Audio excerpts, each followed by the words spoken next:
Bu videoda biz sizlar bilan matematik induksiya nima ekanligini o'rganamiz.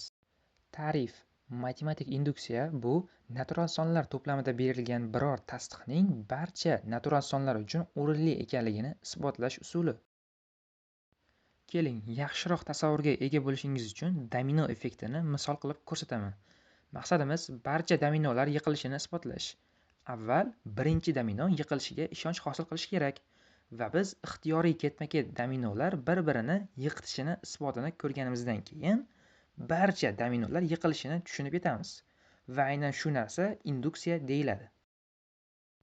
Isbotlash qadamlari: 1. Qonuniyatni boshlang'ich qiymatida tekshirish. 2. Qonuniyatni ixtiyoriy k va k+1 qiymatlarida isbotlash.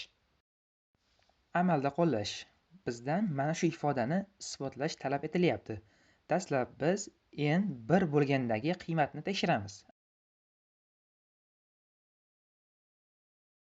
Agar to'g'ri bo'lsa, n ga k va k+1 qo'yamiz va birinchi ifodadan foydalanib, ikkinchi ifodani soddalashtiramiz. Agar tenglikning ikki tarafi bir xil bo'lsa, ifodamiz isbotlangan bo'ladi. Mustaqil takrorlashingiz uchun men sizga ba'zi misollarni ko'rsatishim mumkin. Albatta, fikringizni kommentariyada qoldiring. Qisqacha xulosa: induksiya bu tasdiq yoki qonuniyatlarni isbotlash usuli. E'tiboringiz uchun rahmat. Keyingi videolarda uchrashguncha.